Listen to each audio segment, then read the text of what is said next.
ভালো ঘুমের জন্য সে কি করবে একটা মানুষ, জি। That's important. হুম। একটা হচ্ছে যে সে ডেইলি 30 থেকে 40 মিনিট আইসোমেট্রিক করুক হুম। আর এক্সারসাইজ করুক, তাকে এক্সারসাইজ করতে হবে। তার চেয়েও আগে তার সকালে উঠে তাকে 15 মিনিট সানলাইট নিতে হবে, মাস্ট। হুম। মানুষের ঘুম শুরু হয় সকালবেলায় সানলাইটে।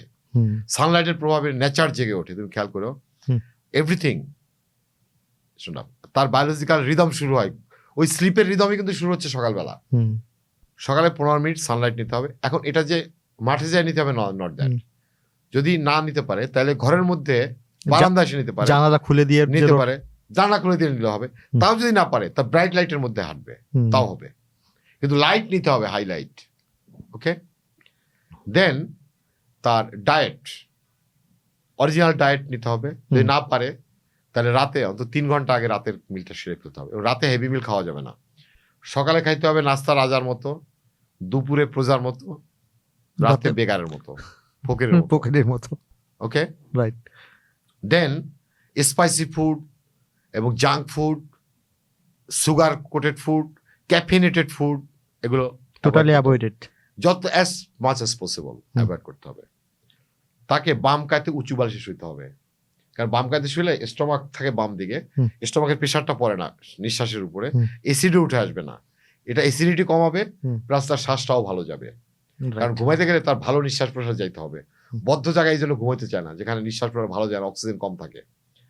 দেন রুম টেম্পারেচার 18 থেকে 20 ডিগ্রি, যতটুকু সম্ভব নর্মাল ঠান্ডা রাখতে হবে। ওকে, স্লিপ হাইজিন মেনটেন করতে হবে। এটা কি? ঘুমাইতে যাওয়ার 10 মিনিট আগে তার 1 গ্লাস পানি খাইতে হবে। এই পানিটা কি করবে? কোর টেম্পারেচারটাকে নামাবে। আমি তো বললাম যে স্লিপ ইন্ডাকশনের জন্য এটা দরকার। দেন 20 মিনিট আগে 10 মিনিট ধরে গোসল করতে হবে, যাদের সম্ভব। যারা পারবে না এটা আলাদা কথা। তাহলে সেটা কি করবে?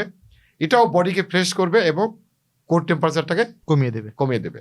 যে ঘরে যে বিছানায় সে ঘুমাবে, এই বিছানায় শুধুমাত্র সে ঘুমানোর জন্য ব্যবহার করবে এবং বায়োলজিক্যাল কাজে ব্যবহার করবে, এছাড়া ব্যবহার করবে না। কেন? যখন একটা মানুষ বিছানায় বসে মোবাইল দেখে, টিভি দেখে, ল্যাপটপে কাজ করে, আদার কাজ করে, তখন তার ব্রেন অ্যাসোসিয়েশন হয়ে যায়, এটা আমার ঘুমানোর জায়গা না, এটা আমার ল্যাপটপে কাজ করার জায়গা। ফলে ওই বিছানায় তার ঘুম ভালো হবে না। ওকে, এখন স্ক্রিন টাইম, রাতে ঘুমাইতে যাওয়ার 1 ঘন্টা আগে অন্তত মোবাইলটা অফ করতে হবে। এবং সারাদিনে সম্ভব হলে সকালে নাস্তার সময় 1 ঘন্টা, দুপুরে লাঞ্চের সময় 1 ঘন্টা, রাতে ডিনারের সময় 1 ঘন্টা মোবাইল বন্ধ রাখতে হবে। কারণ if you bombard your brain always by technology, and the worst technology is this one which is emitting light also. ওকে, এটা যদি সবসময় এক্সাইটেড রাখো ব্রেনকে, তাহলে ওর হরমোন, তুমি দেখো এক্সাইটেড হরমোন যেটা জায়গায় রাখে মানুষকে, কত লেভেল বেড়ে যাচ্ছে। ওইটাকে কাউন্টার করা খুব ডিফিকাল্ট হয়ে যায় স্লিপ ইন্ডাক্টিং হরমোনের জন্য, নিউরো ট্রান্সমিটারের জন্য। ফলে তোমার ঘুম আনানোটা অনেক কষ্ট হয়ে যাবে। কাজে as much as possible biologically active থাকবা এবং থাকতে হবে মানুষকে। এবং যতদূর সম্ভব কাজ হেঁটে করতে হবে, সিঁড়ি ব্যবহার করতে হবে।